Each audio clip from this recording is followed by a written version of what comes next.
что изменилось с тех пор, когда вы готовились, а когда сейчас готовятся? Сейчас, наверное, начали готовиться, как я готовился.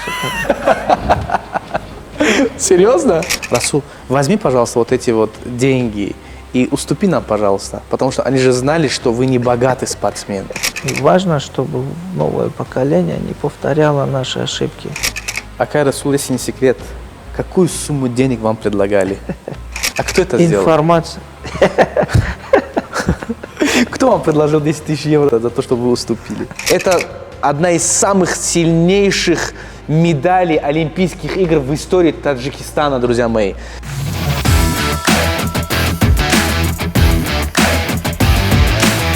Друзья, важная информация. Главным спонсором моего YouTube-канала является энергетический напиток King Kong. Пересечение границы – дело непростое и небезопасное. Я всегда рекомендую надежных и проверенных людей. Пересекайте границу безопасно и с надежными людьми. Шамс Экспресс – более 10 лет опыта работы. Подробная информация в описании. Акай, Расул, хочу вернуться к самому вопросу. Через год уже Олимпиада. У нас есть шансы завоевать олимпийские медали? Если есть, то откуда такая уверенность? Потому что, знаете, почему я такой вопрос задал? Потому что последнюю медаль по дзюдо завоевали вы. Это было в 2008 аж году. Ну, это печально, что вот с 2008 года у нас нет медали. Потому что это работа не только спортсмена, это работа командная. В первую очередь это должно исходить от руководителя вообще всего федерации. А если нет результата, значит нет работы. Вот. Или есть работа, она неправильная. Поэтому по поводу наших ребят, которые на следующий год, если они отберутся, это надо еще отбор пройти. Олимпийские игры, это нельзя там просто там поехать и участвовать. Отбор пройти и попасть на Олимпиаду, это получается уже достижение. Дальше еще попасть на первое, второе, третье место, это большое счастье и такое мечта любого спортсмена. Ну, я могу сказать, что я думаю, уверен, что наши спортсмены, они сделают все возможное, чтобы попасть на пьедестал. Но с уверенностью могу сказать, что на следующей Олимпиаде в Америке, которая будет проходить. Через 6 лет, получается, да? Или 5 лет? Через 5. Ну, каждые 4 года у нас идет чемпионат. Вот. Я могу уверять, что на следующей Олимпиаде обязательно наши спортсмены будут на пьедестале. Какой вклад вы будете вносить к этой Олимпиаде? Вот к американской Олимпиаде через 6 лет, через 5 лет, понятное дело, там у вас куча времени, планов, опыта. Вот Олимпиада, которая в Париже, допустим, там, какую вы внесете, так скажем, лепту для завоевания этих медалей? Я развиваю дзюдо, таджикское дзюдо, российское дзюдо развиваю здесь, в городе Москвы. Вот. Ну, как всем нам известно, что в Москве, в России у нас где-то 1,5–2 миллиона наших соотечественников. 2 миллиона? 2 миллиона. Больше. Ну, значит, больше, видите. И они живут здесь, работают здесь, учатся. И вот, пожалуйста, занимаются дзюдо. Не у всех есть российское гражданство. Поэтому некоторые у нас тренируются, ездят, выступают за Таджикистан. Ну и большинство тренируются, остаются за Москву.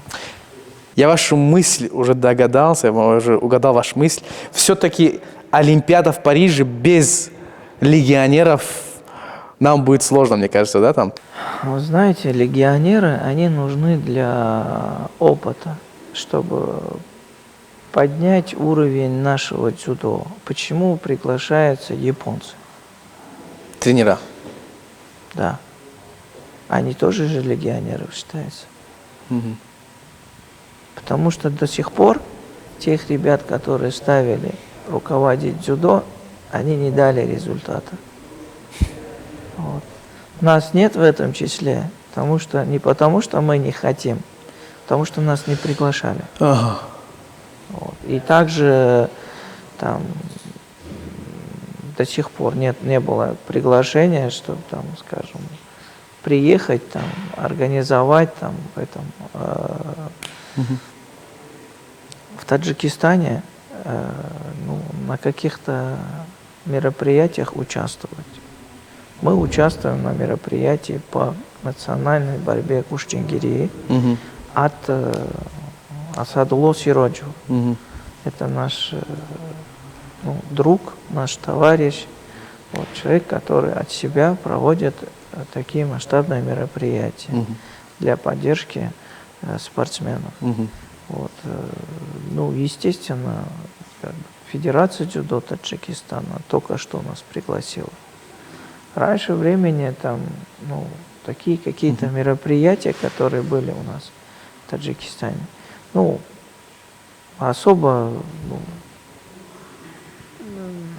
особо наш опыт и наше видение не были нужны, скажем, Министерство спорта и направление дзюдо. Поэтому мы дзюдо с детства развиваем в Рудакийском районе. Ленинский район? Да, Бывший. Бывший. И сейчас также мы продолжаем развивать там дзюдо. Дзюдо и гуштингири. Вот там у нас есть наша база, наша школа. Мы там тренируем детишек там.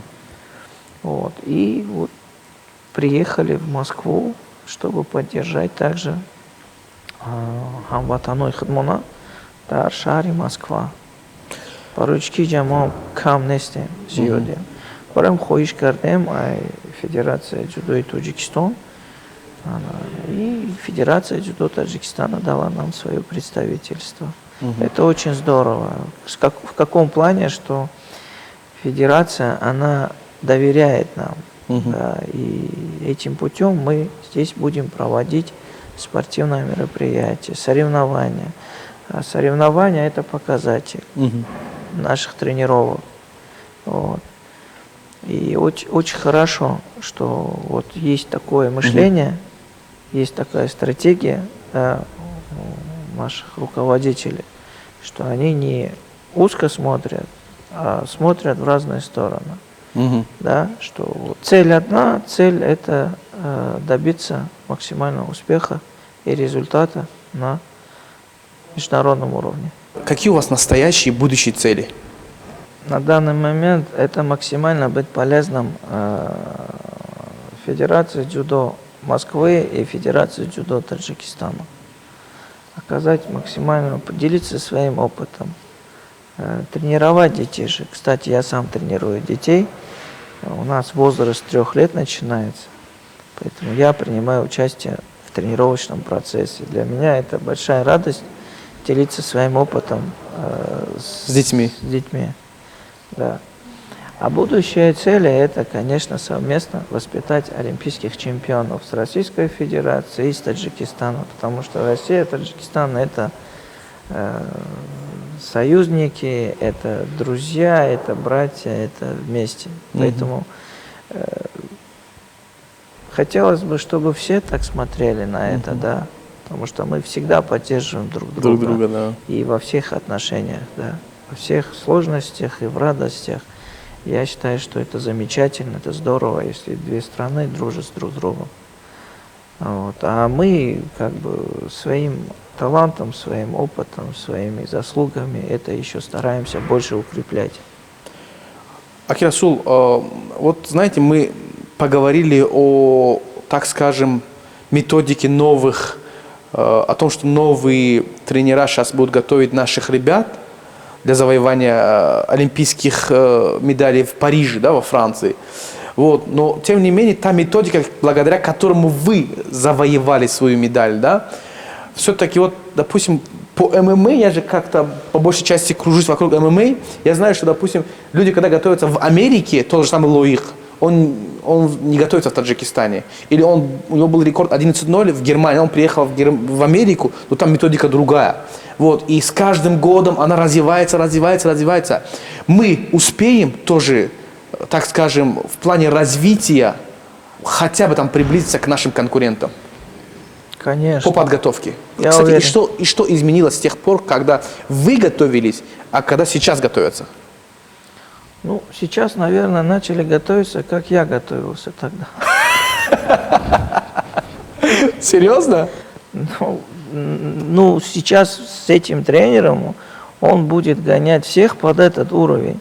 А там, то есть, я готовился с наставлением своего тренера, да, своего отца, и с Владимиром Николаевичем Ельчаниновым, да, и плюс там всегда оказывают помощь спортсмену. Там, вот мы выпускники, там, скажем, самбо-70 с 2004 года и по 2000, до конца, даже сейчас, мы являемся выпускниками самбо-70. То есть мы там тренировались, мы там готовились, мы там, все там.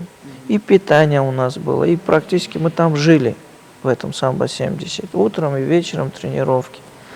Благодаря руководству, в том числе Ринату Алексеевичу Лайшеву, что он нас поддерживал, помогал.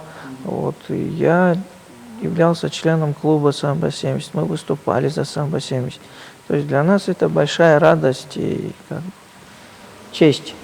А все равно, знаете, мир развивается, она не стоит на одном месте. Все-таки та методика, которая была в 2008 году, она уже все равно же устарела же, хотим мы этого или нет, потому что с каждым годом все больше новый опыт. Вот, допустим, даже футбол, который был в 2002 году, и футбол, который сейчас, в 2022 году, допустим, да, там. Просто посмотреть финал чемпионата мира 2002 года и финал чемпионата мира 2022 года.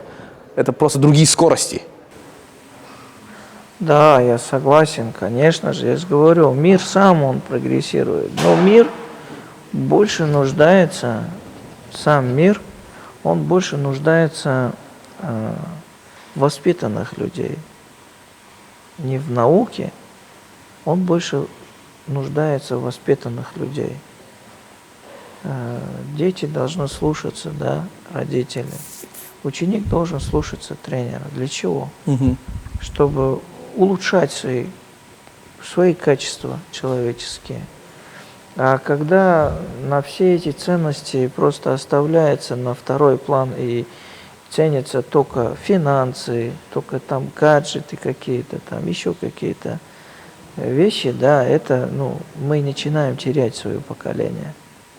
Поэтому прогресс, он есть, но он должен быть правильным.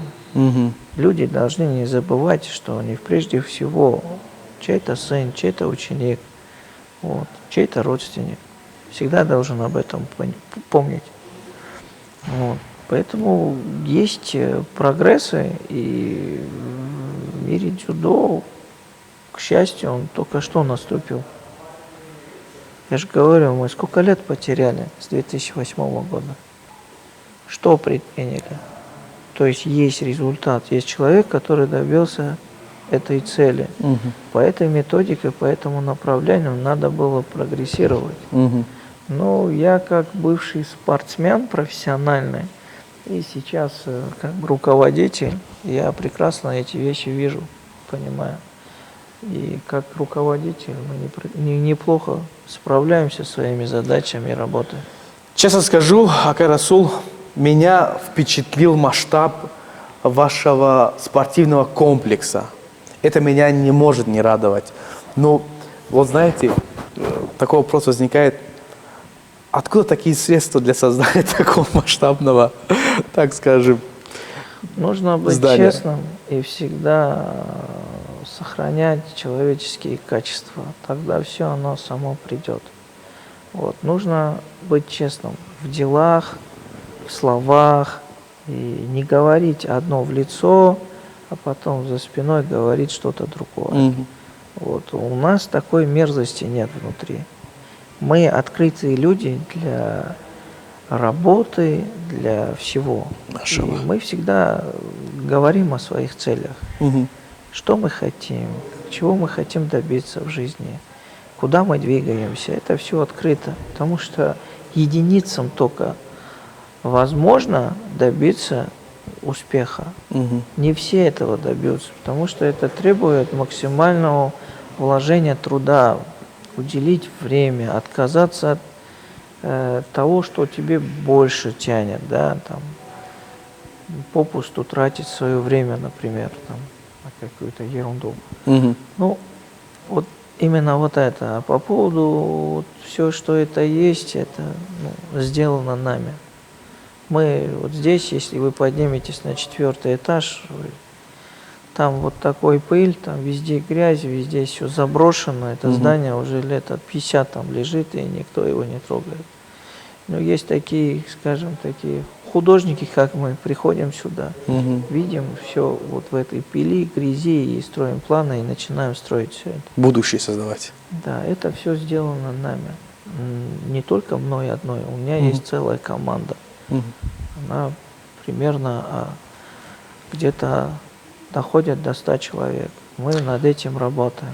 Акир Расул, вы очень грамотно отметили один такой момент про ценности жизни, да, там гаджеты, вот это вот сейчас поколение же такое стало, да, там. Вот что не хватает сейчас нашему новому поколению, чтобы родились новые Расул Бакиевы, чтобы родились новые вот Бакиев, ваш отец, вот так, или старший ваш брат, у них же тоже очень сильные достижения были. Что не хватает в нашем новом поколении? Воспитание. Дети перестали слушаться родителей не потому, что дети такие плохие, потому что родители мало времени уделяют своим детям, не объясняют ценности жизни, не рассказывают. То есть, это очень важно. И важно, чтобы новое поколение не повторяло наши ошибки и улучшалось в качестве воспитания. Именно на это. На свой мир надо больше уделять внимание. Свой мир — это является твоим домом. Это твоя супруга, это твои дети. Вот именно вот с этого и начинается. А потом уже переключаться на общество. Вот. Если здесь все хорошо, в дальнейшем все будет прекрасно, я считаю. Машаллах. Для нас было примером это Саид Мумин Рахимов. Да, в нашей семье. В нашей семье было примером Зибунисо Рустамова. Вот. Мы с этими именами, то есть, выросли. Потому что они были единицы в республике. Да. Андрей Абдувалиев тоже был. Метание молота. То есть, мы вот этих ребят знали. Как вы думаете, общественное мнение именно около дзюдо, около Олимпийских игр, видов спорта, да, там, в частности дзюдо, она поменяла уже свой взгляд к таджикскому дзюдо? То есть я же помню, я же знаю, что многие не воспринимали дзюдоистов нашей республики, спортсменов нашей республики всерьез. Эти восприятия остались в далеком прошлом, когда еще мы выступали. То есть первый турнир категории А, это считается большой шлем, как сейчас. Первый такой масштабный турнир выиграл Нигматулло Асрункулов. Это было в Москве. Он выиграл этот турнир. Вот. С этого момента и началось. Тогда нас было 3 здесь. Мы втроем там жили в одной квартире и тренировались. Вот. Дальше мы шли уже по пути своей, то есть здесь уже кто лучше подготавливался и выступал. С того времени уже Кубок мира я выиграл там не раз. Потом на чемпионатах Азии, азиатские игры, потом чемпионат мира и Олимпийские игры. Уже о нас тогда еще не могли сказать, что в Таджикистане нет дзюдо. Вот тем не менее, были у вас в жизни такие истории, когда была такая ответственная схватка, и к вам технично подходил человек, сказал: Расул, возьми, пожалуйста, вот эти вот деньги, и уступи нам, пожалуйста, потому что они же знали, что вы не богатый спортсмен. Это же невозможно было скрыть. Это же было на самом деле. А это было, да, это было за границей. Не раз это было, Вам предлагали деньги. да. Но, наверное, к моему большому счастью, это то, что иметь такого тренера, такого наставника, который внушает тебе патриотизм и не обращать на такие вещи внимания. Максимально быть полезным для людей, но никогда людей не обманывать. Потому что тысячи людей могут собраться и смотреть, приезжать, посмотреть на твою борьбу. И это считается обманом. Бизнес со спортом, она не имеет никакого отношения в спортивном характере. Бизнес вне спорта имеет отличное взаимодействие. То есть я считаю так, и я никогда в жизни могу с полной уверенностью сказать и быть чистым перед Всевышним, что я никогда на это не соглашался и не делал. Не потому, что я такой крутой или что, потому что я так воспитан. Акай Расул, если не секрет, какую сумму денег вам предлагали? Это разные были ситуации. Ну хотя бы скажите примерно там 100 тысяч долларов. Нет, 100 тысяч долларов не было такого. Было 10 тысяч долларов. Или 10 тысяч евро. 10 тысяч евро было. Ага. То есть были такие предложения. Ну, это А кто это сделал? информация. Кто вам предложил 10 тысяч евро за то, что вы уступили? Я думаю, этот вопрос надо закрыть. Не хотите, да, об этом говорить? Ни в коем случае. Зачем? Уже нет, да, смысла об этом говорить. Да, вообще нет смысла об этих вещах говорить. Но это же было. Да, это было. Пусть это будет на их совести, да? Нет, знаешь, всех невозможно под свою политику выстроить. Всех невозможно сделать честно. Даже было время, самый лучший из людей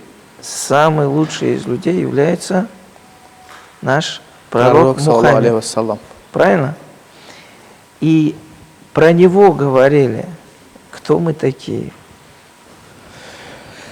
Вы знаете, вот сейчас самый ответственный момент нашего интервью. Наш брат принес медаль. Парвиз, вот, пожалуйста, Акарон, это вот самое, так скажем... Это, давайте вот с этого начнем. Это у нас медаль чемпионата мира. Пока что у нас нет такой медали. Это в Бразилии, да, было? Это Бразилия. Вы были чемпионом мира, да? Это призер. А, призер. Третье место. Третье занял. место вы заняли. У нас до сих пор нет такой медали. До сих пор это Нет, по миру нет. по миру нет. Рио 2007 год. То есть вы стали третьим на чемпионате мира в Рио-де-Жанейро. Попал, да, завоевал лицензию на Олимпиаду. Завоевали. А вот и самое, так скажем, да. Это вот олимпийский Не, медаль. держите, я скажу, это. Друзья, не у каждого человека есть возможность держать в руках олимпийскую медаль. Это одна из самых сильнейших медалей Олимпийских игр в истории Таджикистана, друзья мои. И я горжусь, что я вот сейчас вот держу эту медаль. Акаджон, огромное вам спасибо, что вы смогли завоевать такую медаль для нашей страны и для нашего народа, Акаджон. Спасибо. Да, Аллах, чтобы в следующем году и через 4-5 лет в Америке, где будут Олимпийские игры, да, чтобы мы завоевали золотые, серебряные и бронзовые медали. Да, на самом деле это труд не одного человека. Это труд прежде всего главы нашей республики Таджикистана. И труд всей команды, кто принимал участие и кто помогал в подготовке, моим спарринг-партнерам, кто стоял на татами. Огромная благодарность школе Самбо-70. Предоставили мне условия, возможности, чтобы я прошел эту подготовку. И всем людям, которые принимали участие, морально, физически, финансово, это вот общая наша победа. Вот. И всем, кто принимал участие, я очень благодарен. Мои молитвы всегда с вами. Вот. Наши двери всегда для вас открыты. Спасибо большое. Такие слова должны вдохновлять молодежь, такие слова должны вдохновлять олимпийских спортсменов, потому что это планка, это вышка, друзья мои. Ради этого люди стремятся. Да, как мы родились, нас подготавливали, мы вот на ковре там бегали, прыгали. Как вот сейчас дети Фархода бегают здесь, прыгают, играют. Так что Вот я знаю, насколько я знаю, Акай Расул, у вас сын тоже занимается дзюдо. Вот. Есть ли какие-то планы на него, чтобы он тоже стал как отец? ну, все мы хотим, чтобы наши дети были такими известными людьми. Вот. Для этого мы трудимся, работаем, объясняем. Они, совершают ошибки. Где-то выигрывают, где-то проигрывают. Но мы над этим не останавливаемся. Проигрывать и выигрывать – это часть вообще истории, часть вообще жизни дзюдо. В жизни также происходит. В конце концов, жизнь тоже конечна. Это невозможно жить здесь, в этом мире, вечно. Поэтому с пониманием и с мудростью надо подходить ко всем вопросам.